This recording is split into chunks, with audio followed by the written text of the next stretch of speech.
Hello students, welcome to Pure Academy. आज की video में हम कुछ और राजवंशों के बारे में बात करने वाले हैं। तो ये हमारी हिस्ट्री की वीडियो है, डे 17। तो चलिए बिना टाइम वेस्ट के अपनी वीडियो स्टार्ट करते हैं। उससे पहले अगर आप चैनल पे नए हैं तो चैनल को सब्सक्राइब कर लें, साथ ही नोटिफिकेशन बेल को प्रेस कर दीजिएगा जिससे आने वाली वीडियोस की नोटिफिकेशन आपको मिलती रहे। तो चलिए वीडियो स्टार्ट करते हैं। सबसे पहले देखिए, यहाँ पे हम पाल वंश के बारे में पढ़ने वाले हैं।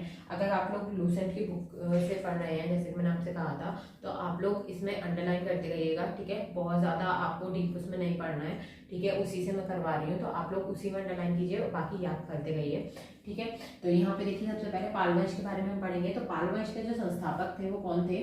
गोपाल। क्या नाम था? गोपाल। तो यहाँ पे आपको साथ साथ याद करते चलना है, पाल वंश के संस्थापक कौन थे? गोपाल। और इन्होंने क्या किया था? औदंतपुरी विश्वविद्यालय की स्थापना की थी, ठीक है। यहाँ पे गोपाल कौन थे? संस्थापक थे पाल वंश के, और उन्होंने औदंतपुरी विश्वविद्यालय की स्थापना की थी, ठीक है। ये याद रखिएगा, विश्वविद्यालय की स्थापना की थी। कौन से विश्वविद्यालय की? औदंतपुरी की, ठीक है। पाल वंश में जो सबसे महान शासक थे वो धर्मपाल थे। यहाँ पे आपसे ये नहीं पूछा जाएगा क्वेश्चन में कि महान शासक कौन थे, ठीक है। यहाँ पे आपसे पूछा जाएगा कि विक्रमशिला विश्वविद्यालय की स्थापना किसने की थी? विक्रमशिला विश्वविद्यालय की स्थापना धर्मपाल ने की थी। और धर्मपाल कौन थे? पाल वंश के एक राजा थे, ठीक है। इसलिए मैंने यहाँ पे लिखवाया है ये पॉइंट। पाल वंश के ही एक राजा थे धर्मपाल, जिन्होंने विक्रमशिला विश्वविद्यालय की स्थापना की थी, ठीक है। तो आपको ये याद रखना है, विक्रमशिला विश्वविद्यालय की स्थापना किसने की थी? धर्मपाल ने की थी, ठीक है।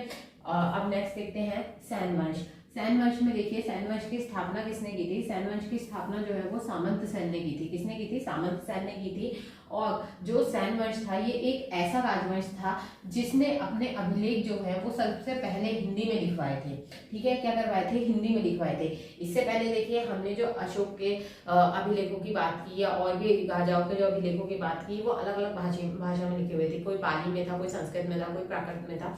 लेकिन यहाँ पे सबसे पहले हिंदी भाषा में जो अपने अभिलेख लिखवाए गए वो किसने लिखवाए थे? सैन वंश के राजा ने। किसने लिखवाए थे? सैन वंश के राजा ने। तो सैन वंश जो है वो इस दृष्टि से थोड़ा सा इंपॉर्टेंट हो जाता है, क्योंकि आपसे ये पूछा जाएगा कि सैन वंश मतलब ऐसा कौन सा वंश था या ऐसा कौन सा राजवंश था जिसने कि हिंदी भाषा में अपने अभिलेखों को लिखवाया था, ठीक है। तो सबसे पहले ये सर्वप्रथम जिस राजा ने या जिस राजवंश ने अपने अभिलेख को हिंदी में लिखवाया था वो कौन सा था? सैन वंश, ठीक है। तो ये चीज आपको याद रखनी है कि सैन वंश एक ऐसा राजवंश है जिसने कि सबसे पहले हिंदी भाषा में अपने अभिलेखों को लिखवाया था, ठीक है। उसके बाद देखिए, यहाँ आते हैं कश्मीर के राजवंश। कश्मीर के राजवंश में देखिए, उसका जो काल था वो इस तरह से चला था कुछ कि कारकोट वंश आया पहले, कारकोट वंश के समाप्त होते ही उत्पल वंश आया, और उत्पल वंश के बाद लोहार वंश आया, ठीक है। तो ये क्रम रहा इसका।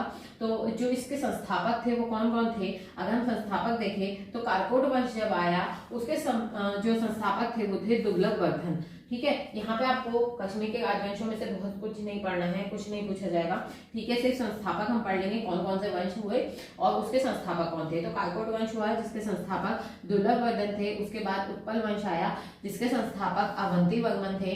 और फिर लोहार वंश आया जिसके संस्थापक संग्राम दास थे, ठीक है। इसके साथ देखिए, यहाँ पे आप स्क्रीनशॉट ले सकते हैं। इसके साथ यहाँ पे आपकी ये वीडियो कंप्लीट होती है और आपका जो टॉपिक था वो भी कंप्लीट होता है। मैंने ये छोटी ही वीडियो बनाई है। इसके बाद अभी हमारे कुछ और राजवंश भी बचे हुए हैं जो कि राजपूत राजवंश है, ठीक है। उनके बारे में हम अपनी नेक्स्ट क्लास में पढ़ेंगे। उसके अलावा मैंने आपका जो प्रीवियस ईयर पेपर है डीएलएड का, उसका भी इंतजाम कर दिया है, तो उसके क्वेश्चन भी मैं करवाने स्टार्ट करूंगी, ठीक है। तो यहाँ पे ये कंप्लीट हो जाए, आपकी हिस्ट्री की कुछ वीडियोस भी और बची है, तो उसके बाद हिस्ट्री से रिलेटेड जो भी प्रीवियस ईयर में क्वेश्चंस आए हैं वो करवाने में स्टार्ट कर दूंगी, ठीक है। और हिस्ट्री के मॉक टेस्ट भी हम स्टार्ट कर देंगे। चलिए, उसके अलावा अगर वीडियो आपको अच्छी लगी हो तो वीडियो को लाइक करें, शेयर करें, साथ ही चैनल को सब्सक्राइब करना ना भूलें। Thanks for watching.